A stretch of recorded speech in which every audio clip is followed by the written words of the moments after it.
Okay. అయితే ఎండమూరి గారు పిల్లలు ఈ రకంగా పెరుగుతున్నారనుకోండి. అంటే పేరెంట్స్ ప్రతీదీ ఆబ్జెక్ట్ చేస్తూ ఉన్నారు. బట్ పిల్లలు పెద్దయిన తర్వాత వాళ్ళు డెసిషన్ తీసుకునేటువంటి టైం వచ్చినప్పుడు వాళ్ళు తడబడుతూ ఉంటారు. మరి దీన్నేమంటారు? మంచి ప్రశ్న. కానీ దీంట్లో 2 రకాలు ఉందండి. హ్మ్. పిల్లలని పేరెంట్స్ ఎప్పుడు నో నో నో నో అంటున్నాడు అనుకోండి, హ్మ్. పిల్లోడు 2 రకాలుగా తయారవ్వచ్చు. ఒకటి పిరికివాడు అవ్వచ్చు, హ్మ్. 2 టోటల్‌గా ఎగ్నెస్ట్ అవ్వచ్చు పేరెంట్స్. ఓహ్! మీకు ఓకే. అర్థమైందా నేను చెప్తుంది? అర్థమైంది. ఆ! ఏమీ చేయలేనివాడు అవ్వచ్చు, అన్నీ చేసేవాడు అవ్వచ్చు. హ్మ్. చేయలేనివాడు అంటే దీనికి ఒక ఎగ్జాంపుల్ చెప్తే అర్థమవుతుంది మీకు. ఒకడు స్కూటర్ మీద బాగా ఫాస్ట్‌గా వెళ్తున్నాడు. హ్మ్. యాక్సిడెంట్ అయింది. కాలు ఇక్కడ పెట్టేశారు. 3 నెలలు స్ట్రెచర్ మీద పడుకోబెట్టారు. హ్మ్. 3 నెలల తర్వాత వాడు బయటకు వచ్చిన తర్వాత 2 రకాలుగా మారొచ్చు.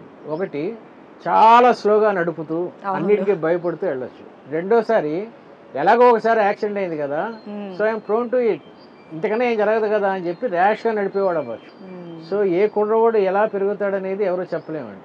అది వాళ్ళతో కలిసి ఉండే పేరెంట్సే, నా పిల్లవాడు ఇలా పెరుగుతున్నాడు, ఇదిగో ఈ తప్పులు చేస్తున్నాడు, బద్ధకం ఎక్కువ అవుతోంది, కోపం ఎక్కువ అవుతోంది, నిరంతరం వాళ్ళు అనలైజ్ చేసుకుంటూ, ఒక పెద్ద కంపెనీ బ్యాలెన్స్ షీట్ని రోజు ఎట్లా అనలైజ్ చేసుకుంటుందో అట్లా పిల్లవాడు బ్యాలెన్స్ షీట్ అనలైజ్ చేసుకుంటూ వాడు సెంటిమెంటల్గా తయారవుతున్నాడా, సెన్సిటివ్గా తయారవుతున్నాడా, హ్మ్. ఇలా ఇలా ఆలోచించాలండి. చాలామంది పిల్లలకి మా పిల్లవాడు సెన్సిటివ్ అంటారు. సెన్సిటివ్ అంటే హ్మ్. ఆ, ప్రతిదానికి యాడ్ అవటం, టీవీ సీరియల్ చూసి యాడ్ అవడం సెన్సిటివ్నెస్ కాదండి. హ్మ్. సెన్సిటివ్ అంటే తనకి సంబంధం లేని ఒక విషయం జరిగి అది హృదయ విదారకంగా ఉంటే, ఒక బిచ్చగతే చలిగి అవి అదేలెండి. దాన్ని సెన్సిటివ్ అంటారు. ఇదంతా సెంటిమెంటల్. ఓకే. టీవీ సీరియల్ చూసి ఏడవడం ఇదంతా. అవును. నేను చాలా సెన్సిటివ్ అండి అంటుంటారు అమ్మాయిలు కొంతమంది. అవునవును.